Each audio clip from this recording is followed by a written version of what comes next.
Bonjour, vous souhaitez réaliser une belle décoration dans votre extérieur, style jardin ou terrasse, avec un support banal, mais vous ne savez pas quels sont les matériaux et les supports qui sont les plus adaptés. Eh bien, je vais vous donner quelques conseils utiles pour vous expliquer ce qu'il faut surtout éviter et surtout tenir compte pour ne pas négliger une belle réalisation en mosaïque. Voilà, nous allons commencer d'abord par parler des matériaux.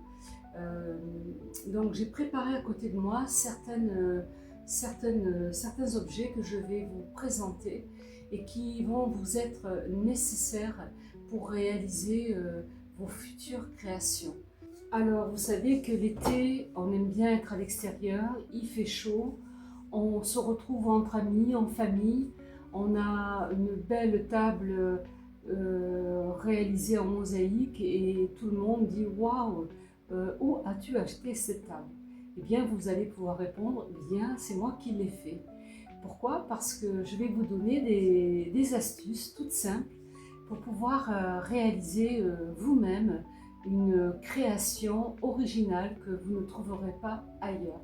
Alors je parlais de table comme support, mais ça peut être un banc, ça peut être un pot de fleurs, plusieurs pots de fleurs, les dessous de pots de fleurs, ça peut être un dessus de balcon, comment on appelle ça, un dessus de fenêtre qui est en béton, on va parler des supports également. Donc vous pouvez avoir envie de créer une cuisine ouverte sur l'extérieur avec un bar, un plan de travail pour un bar ou une table de bar faite en mosaïque. Donc il faut absolument ne pas négliger certains conseils si vous ne voulez pas que votre mosaïque ne dure pas dans le temps. Il faut vraiment tenir compte de ces astuces et ces conseils que je vais vous donner aujourd'hui. Donc, premièrement, on va commencer par les matériaux. Alors, pour les matériaux, vous allez avoir besoin de... Alors, je vais vous dire d'abord ce qu'il vous faut éviter. Alors là, j'ai préparé, j'espère qu'on voit, je vais quand même aller vérifier, j'espère qu'on voit bien. J'ai préparé des pâtes de verre et de la faïence. Alors, première erreur, évitez absolument de mettre de la faïence à l'extérieur pour réaliser une mosaïque. Parce que la faïence, c'est fait à partir d'argile. Donc, comment vous dire, la faïence est un matériau qui est poreux.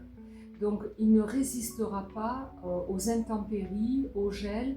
Il va se fissurer, même se casser dans le temps. Donc, les premiers mois, vous allez vous dire oui, c'est superbe, mais vous allez être vraiment déçus quand vous allez voir que votre faïence se fissure au fil des ans. Donc, je vous déconseille absolument la faïence pour des objets à faire à l'extérieur, dans votre jardin ou sur une terrasse. Par contre, je vous conseillerais vivement le grès. Alors là, je n'ai pas avec moi, parce que j'ai changé mon décor d'atelier, je n'ai pas avec moi le grès que j'avais montré au tout début quand j'ai dit les outils indispensables pour commencer la mosaïque. Je vous avais montré des carreaux de grès, donc ça en fait partie. J'avais fait cette petite réalisation qui est une feuille de ginkgo, donc avec du grès. Donc le grès, c'est un matériau qui est très très résistant pour des espaces extérieurs. Donc le grès, vraiment, je vous le conseille à 100%. Vous avez également les émaux de verre qui ont une partie lisse et à l'arrière, il y a des petites rainures. C'est pour que la colle carrelage tienne bien dessus. Donc les émaux de verre, vous voyez, je vous en ai présenté plusieurs. Voilà, c'est pas les mêmes catégories, mais c'est du verre. Hein. Donc le verre, l'eau glisse dessus et ce n'est pas un matériau poreux, contrairement à l'argile. Vous avez la pâte de verre aussi que vous pouvez utiliser. Toutes les piscines sont faites, enfin les anciennes, parce qu'aujourd'hui on utilise d'autres matériaux comme des résines, mais les piscines sont faites avec ces pâtes de verre. Vous voyez à l'arrière, il y a aussi des rainures. C'est pour permettre que la colle carrelage adhère bien sur la pâte de verre. Donc pour moi, je préconiserais au niveau des matériaux à utiliser pour une mosaïque à l'extérieur, soit du grès cérame, vous en trouvez dans tous les magasins de matériaux, soit des pâtes de verre ou des émaux de verre. Voilà en ce qui concerne, je les avais mis dans cette petite boîte là, les matériaux nécessaires pour réaliser votre mosaïque. Et pourquoi ce type de matériau? Parce que ça va résister aux intempéries, ça va résister au gel, aux UV, à la pluie, à la chaleur. Voilà, ça va résister. Ce sont des matériaux très résistants et ça va durer dans le temps. C'est surtout ça qui compte là, dans ce cas-là. Donc, ce que je voulais vous dire aussi, c'est que si vous réalisez une mosaïque à l'extérieur, il va vous falloir vous armer de patience, surtout si vous n'en avez jamais fait, ou si vous avez fait des petites choses comme ça. Une mosaïque, ça demande du temps, mais quand on voit le résultat, eh bien, on est très satisfait. Surtout que la mosaïque, c'est un art ancestral. Si vous réalisez un objet décoratif qui va aller à l'extérieur, sachez que vous allez le garder des décennies. Hein. On a retrouvé des mosaïques qui datent de plusieurs milliers d'années. Alors, je voulais quand même vous montrer aujourd'hui une réalisation que j'ai faite en mosaïque qui pourrait être à l'extérieur. Je vais vous montrer. J'ai fait cette réalisation il y a quelques années. C'est un triptyque qui est en marbre que j'ai taillé entièrement à la main. Alors je travaille avec une marteline et un taillant et une marteline, et j'ai taillé chaque pièce à la main. C'est pour ça que je vous ai dit que si vous voulez faire de la mosaïque, il faut être patient, mais dans toutes les disciplines, hein, quelles qu'elles soient, il faut de la patience. On ne peut pas réussir à faire quelque chose en 10 minutes et puis voilà, c'est terminé. Non, non, il faut un peu de temps. Mais voilà, le résultat il est là. Et pourquoi je vous ai montré ce tableau, vous voyez, c'est un tableau en fait, c'est un triptyque et je ne vous ai pas mis les deux autres. Mais si vous allez sur fa-artiste.com, vous le verrez dans la section mosaïque. J'ai plusieurs rubriques parce que je suis peintre et sculptrice. Donc là, j'ai utilisé, c'est pour ça que je l'ai amené, du bois marine. Donc c'est, voilà, là j'en arrive au support. Il vous faut des supports qui vont résister à l'extérieur. Et vous voyez, j'ai mis un piton, une accroche en fer, et ça peut tout à fait être sur un mur. Bon là, j'ai baissé la caméra, mais ça peut être sur un mur sans aucun problème. Ça résistera. Alors sur ce travail-là, vous voyez, je n'ai pas mis de joint. C'était une volonté de ma part, mais parce que le marbre, déjà, c'est de la pierre, c'est assez poreux, mais ça résiste à l'extérieur. Et je voulais vraiment sublimer le motif. Mais si je l'avais fait avec du verre, ce verre-là, style émaux, j'aurais pu faire un joint. Mais là, ce n'était pas ma volonté de faire comme ça. Alors, pourquoi je vous ai présenté ce travail-là? C'est que vous avez vu à l'arrière, il y a un bois, un contreplaqué marine. On appelle ça un contreplaqué marine. Il faut éviter certains bois comme, comment on appelle ça, les bois de formica. Là. Vous voyez, les bois, les MDF, tout ça, c'est pas du tout fait pour l'extérieur. Il faut du bois style teck ou contreplaqué marine à l'arrière de ce bois, et sur le bois, avant de préparer votre mosaïque, il faudra quand même y ajouter un produit hydrofuge. Le contreplaqué marine, c'est vraiment le bois qui peut se mettre à l'extérieur. Mais il faut quand même lui mettre un produit pour vous assurer qu'il va tenir dans le temps. Donc vous avez donc le contreplaqué marine. Au niveau des supports, vous avez donc le teck, les bois en teck, toujours pareil avec une protection hydrofuge. Vous avez le béton que vous pouvez utiliser pour faire une table, pour faire un banc. Alors pareil, je vous ai préparé un objet que j'ai réalisé il y a très très longtemps également. Il est en béton, j'ai même construit le coffrage pour le faire. Et vous voyez, j'ai intégré dans mon béton, dans mon coffrage, la mosaïque. Donc ça m'a demandé un peu de temps parce qu'il a fallu que je réfléchisse au coffrage. Et bien ça, imaginez, vous voulez faire la partie là, qui est là, en mosaïque. C'est tout à fait possible. Il faut que votre surface soit bien plane. Il n'est pas très propre parce qu'il est à l'extérieur justement. Donc il vous faut une surface plane, mais avec du béton, vous pouvez tout à fait poser par-dessus une mosaïque. Donc au niveau du support, on a dit le bois, le béton. Vous pouvez utiliser les pots de fleurs qu'on trouve dans les jardineries, les dessous de pots de fleurs en terre, hein, il faut qu'elles soient en terre. Vous pouvez tout à fait la recouvrir de pâte de verre, d'émaux ou de grès cérame. Il n'y aura pas de souci avec aussi les pots de fleurs. J'essaie de réfléchir, qu'est-ce qu'il y a d'autre que l'on peut utiliser à l'extérieur. Je vous dis, oui, vous pouvez utiliser, vous savez, aujourd'hui on trouve beaucoup d'objets style des petits animaux, des tortues, un lapin, vous avez ce genre de choses pour mettre dans votre jardin, pour égayer le jardin, qui sont en béton. Eh bien, vous pouvez tout à fait les recouvrir également de mosaïque, ça donnera un bel aspect à votre extérieur.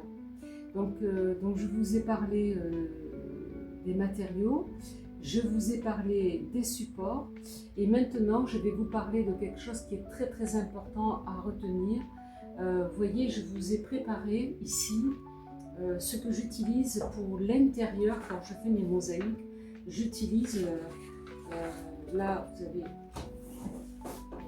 vous avez ici la colle carrelage, mais c'est une colle carrelage en pot qui est faite pour l'intérieur. Et là, vous avez le joint carrelage, pareil, qui est fait pour l'intérieur, parce que je travaille personnellement beaucoup les tableaux. Je fais beaucoup de tableaux, donc c'est plutôt des décorations pour l'intérieur. Donc sur l'extérieur, il vous faut des colles et des joints spéciaux. On les appelle des colles, des joints flex. Ce sont des colles qui sont étudiées pour résister aux intempéries, à la pluie, au gel, au froid, voilà, au soleil. Donc ce sont des colles qui vont tenir dans le temps également. Ce sont des produits qui coûtent malheureusement assez cher. Vous les avez en poudre, vous les avez en pot. En poudre, c'est quand même moins cher qu'en pot. C'est souvent conditionné dans les 10-20 kilos en règle générale, parce que les gens s'en servent pour faire des carrelages sur des terrasses, par exemple. Mais si vous voulez faire plusieurs objets, ça vaut la peine de l'avoir parce qu'après, vous pourrez l'utiliser pour d'autres ornements. Donc, je vais quand même regarder ce qui est dit sur cette colle. J'ai mon ordinateur ici. Ils disent bien que ce sont des colles qui sont appelées flex et qui absorbent les dilatations dues au changement de température. Et pour le joint, c'est pareil, il faut un joint hydrofuge et antigel qui va créer une barrière étanche pour protéger la mosaïque. Donc vous voyez, on ne peut pas utiliser les mêmes colles pour l'intérieur et pour l'extérieur. Parce que si vous utilisez les colles que je vous ai montrées là, au bout de quelques mois, votre mosaïque va être abîmée et vous allez être déçu vu le temps que vous allez passer à la faire pour un résultat qui ne vous plaira pas et qui sera à refaire au bout d'un moment. Donc il vaut mieux payer un peu plus cher des produits en sachant que vous pouvez faire plusieurs choses avec, plutôt que de vous dire bon ben, j'ai une colle là, j'utilise celle-là, et pour avoir vraiment être déçu à la fin. Donc je vous mettrai des images de ces produits dont je vous ai parlé. Alors, je vais quand même vous parler, même si je ne vais pas faire un tutoriel avec vous, je vais vous parler, ah oui, au niveau des supports, excusez-moi, je viens de penser, je vous ai parlé du contreplaqué marine et du béton, et j'ai oublié de vous parler de ce produit qui est très très bien. J'ai découvert ça cette année, je ne connaissais pas avant. Alors, ça s'utilise à la fois à l'intérieur et à l'extérieur. Donc, j'ai fait des mosaïques dernièrement, parce que je prépare une exposition avec ce support. C'est vraiment incroyable. Il est très léger. On appelle ça du Wedi. W-E-D-I. Ce sont normalement des parois à carreler pour les salles de bain. Vous savez, dans une salle de bain, il y a beaucoup d'humidité et on ne peut pas utiliser n'importe quoi. Donc ces parois sont très très bien. Donc je les ai achetées en grande surface dans un magasin de bricolage. Il faisait, je crois, 2 mètres de hauteur sur, il me semble, 60 ou 1 mètre de largeur, je ne me rappelle plus. Et ça se coupe très bien à la scie sauteuse, mais aussi avec un cutter, selon ce que vous avez à faire. Là, c'est un petit bout, puisque moi, j'ai coupé un carré à la scie sauteuse. Alors, pourquoi je vous parle de ce Wedi? Ce Wedi, il a à l'intérieur une mousse, et vous allez travailler la mosaïque sur cette partie grise-là. Des fois, c'est bleu, ça dépend, mais c'est cette partie que vous allez utiliser. Elle est quadrillée. Moi, je pense qu'à l'intérieur, il doit y avoir une espèce de fibre de verre. Hein. Donc, eh bien, vous allez faire pareil que si vous utilisiez du bois. Je vous montre là, j'essaie de me mettre de sorte que vous voyez bien. Vous allez placer voilà, vos mosaïques sur ce Wedi. Imaginons que vous voulez faire une frise. Eh bien, vous allez mettre vos Wedi comme ça, hein, admettons. Hein. Voilà, je vais mettre encore une bleue ici.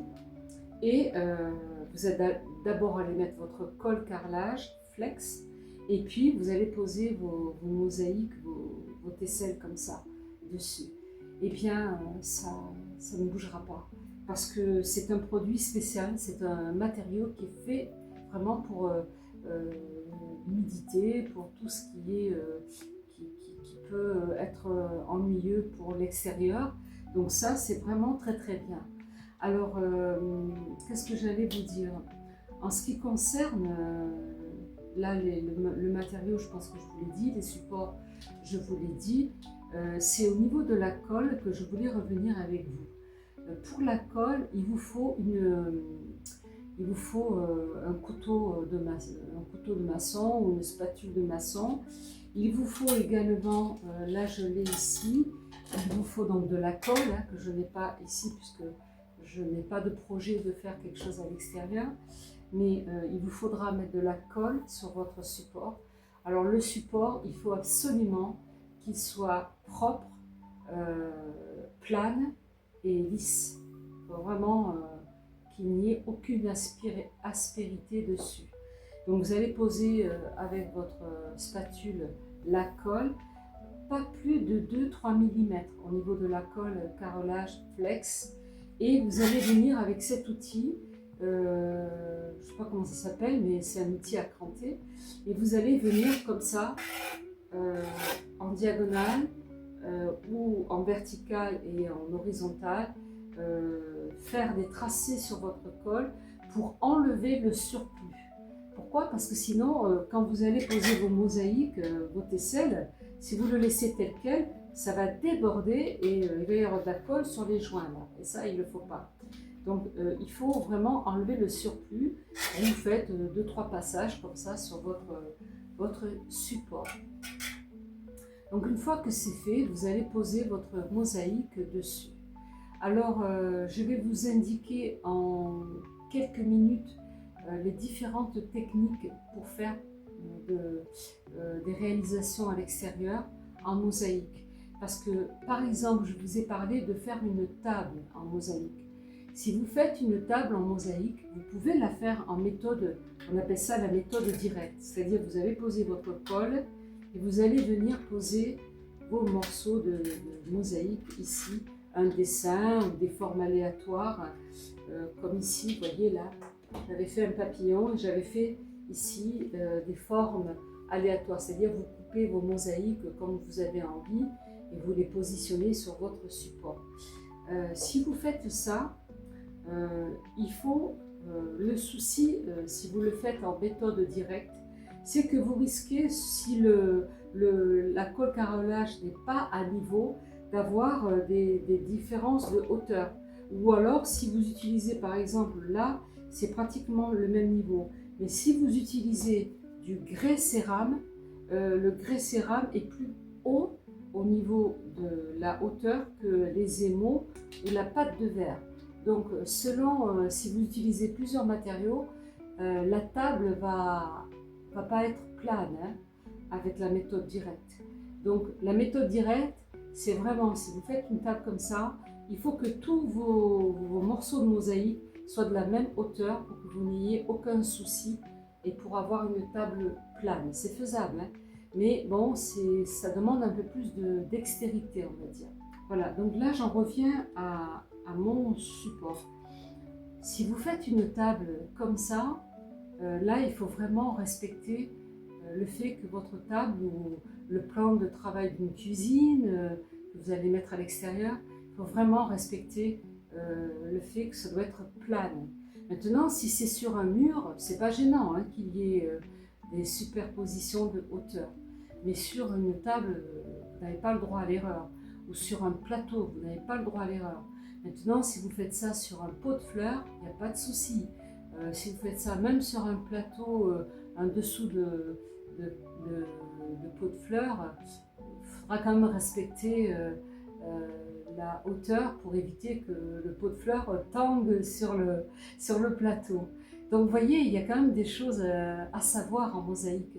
On ne peut pas faire n'importe quoi. Il y a des techniques qui sont là et qui sont étudiées pour. Donc pour une table, si elle est vraiment plane, si les tesselles sont toutes du même niveau, même si ce n'est pas les mêmes tesselles, si vous travaillez petit bout par petit bout, vous pouvez peut-être réaliser une table plane de cette façon. Mais moi, je vous conseillerais pour une table deux autres méthodes. Je vous conseillerais la méthode au filet ou la méthode indirecte qu'on travaille sur du papier craft. Donc je ne peux pas vous expliquer sur cette vidéo qui est dédiée aux matériaux et supports à utiliser pour un extérieur. Mais si ça vous intéresse, dites-le moi en commentaire et je pourrais vous faire deux petits tutoriels de 10 minutes chacun sur comment réaliser des objets en mosaïque sur le filet, sur la méthode au filet et comment réaliser une table sur la méthode avec du papier craft en méthode indirecte. Si ça vous intéresse, dites-le moi en commentaire et alors à ce moment-là, je prévoirai dans le futur de faire ça. Donc ça, c'est très important parce que ces deux méthodes au filet et en méthode sur indirecte, ça vous permet de faire par exemple une belle crédence toute plane, une table toute plane, un plan de travail tout plan. Donc ça, c'est vraiment étudié pour. Hein. Maintenant, si c'est des objets décoratifs comme, je sais pas, vous voulez faire une tortue que vous avez achetée en béton et vous voulez l'agrémenter avec une mosaïque, là, il n'y a pas de souci, vous pouvez utiliser plusieurs matériaux, vous n'aurez pas de souci puisque c'est de la décoration. Voilà, je pense vous avoir tout dit. Oui, j'ai oublié. Vous voyez là, on a parlé de placer, on a parlé de poser la colle carrelage sur le support. Il vous faut laisser à peu près 1 à 2 mm entre chaque tesselle. 1 mm c'est bien, il ne faut pas que ce soit trop écarté. Voilà, 1 mm. Pourquoi? Parce que vous allez placer, une fois que vous allez mettre la colle carrelage flex, vous allez la laisser sécher 24 heures. Moi, je vous conseille vraiment, bon, c'est souvent marqué dans les pots entre 6 et 24 heures. Moi, je vous conseillerais de la laisser 24 heures. Il vaut mieux que votre colle ait bien séché avant de mettre le joint carrelage flex. Pourquoi? Parce que pour éviter des désagréments quand vous allez mettre le joint. Donc, vous allez mettre la colle, vous allez la laisser 24 heures. Vous allez vous retrouver avec une mosaïque avec des interstices de 1 mm, c'est ce que je vous conseille à peu près. Et là, vous allez venir badigeonner toute votre surface du joint carrelage flex qui va être hydrofuge, qui va supporter les intempéries. Et vous allez badigeonner tout ça avec une spatule. Et une fois que vous avez rempli partout, il faut qu'il y ait que toutes les interstices, là, tous ces petits écarts, on appelle ça des interstices, les petits écarts qu'il y a entre les tesselles, vous voyez là, je l'ai fait là, hein, eh bien, vous allez mettre ce joint et ensuite, vous allez en mettre de partout et vous allez venir avec une spatule. Vous avez aussi des spatules de maçon, mais moi j'ai cette Estec que j'utilise pour la poterie et les sculptures. Eh bien, vous allez venir lisser tout ça et vous allez enlever le surplus. Vous lissez et vous allez enlever à chaque fois le surplus. Puis après, avec un chiffon un petit peu humide, pas trop, il ne faut pas qu'il soit trop mouillé parce qu'il ne faut pas déplacer le joint partout sur votre travail. Vous allez, une fois que vous avez enlevé le plus de votre joint, vous allez venir comme ça nettoyer délicatement chaque tesselle. Vous allez d'abord faire avec un chiffon assez grossier, vous allez enlever un chiffon sec assez grossier, le plus gros, et puis après avec un chiffon à peine humide, vous allez venir enlever le reste de joint et vous allez voir apparaître votre mosaïque. Alors, je vous conseillerais de ne pas trop insister, d'enlever le plus gros parce que sinon vous allez il va y avoir des traçages sur votre mosaïque de votre joint et ça ne sera pas joli et vous n'allez pas voir exactement si toutes les mosaïques sont bien nettoyées. Donc n'insistez pas trop avec le chiffon humide. Et si vous voyez que vous ne voyez pas tout, vous prenez un couteau et vous venez racler là sur les parties, sur les coins. Des fois il y a des coins où il y a encore de la colle. Et vous laissez sécher là aussi, je vous dirais 24 heures également. Donc ça vous fait 2 jours avant de voir votre réalisation complètement faite. Mais il faut bien ça pour que la colle sèche bien et que votre joint carrelage est bien séché également. Puis ensuite, là, vous pouvez venir avec une éponge même bien pas humide, on va dire. Vous allez venir passer 24 heures plus tard sur toute votre table. Vous allez la nettoyer et là, avec un couteau, vous allez voir s'il y a encore des tracés de colle carrelage ou des tracés de joints. Ça s'enlève facilement. Donc vous allez vous retrouver avec un objet, vous allez voir le résultat à la fin. Et c'est souvent ça qui est merveilleux, c'est que au début on voit rien, on se dit mais qu'est-ce que j'ai fait, ça ressemble à rien. Et puis là l'objet se voit, là vous voyez toute la réalisation et vous êtes content souvent du résultat parce que comme je vous ai dit au début, il vous faut de la patience, mais quand vous allez voir votre travail, je pense que vous allez être content du résultat. Donc vous voyez, je vous ai donné des conseils très précis parce que malheureusement, il y a des gens qui s'initient comme ça à la mosaïque sans tenir compte de certaines règles qu'on ne peut pas négliger. Et après, ben, si vous ne faites pas attention, vous n'aurez pas une mosaïque qui peut durer des décennies. Vous voyez, cette mosaïque, je crois que ça fait, je fais de la mosaïque depuis plus de 22-23 ans, et bien je crois que c'est elle doit avoir 15 ans cette mosaïque, et elle n'a pas bougé. Vous voyez, Donc c'est pour ça que je vous dis, on y revient à cet art ancestral. Ça a été à la mode dans les années 90 et ça a un peu périclité. Mais dernièrement, j'ai parlé avec un fournisseur qui m'a dit que ça revenait, que les gens s'intéressaient un petit peu au métier d'art d'antan. Et en plus, les mosaïques, ça ne s'abîme pas. Une fois que vous avez fait une réalisation comme ça, oui, je voulais vous dire, vous pouvez tout à fait faire ça, par exemple, sur une ardoise ou sur une plaque de bois en contreplaqué marine. Vous pouvez faire votre nom, votre numéro de rue en mosaïque que vous allez plaquer sur votre mur à l'extérieur. Vous voyez, vous pouvez faire plein de choses.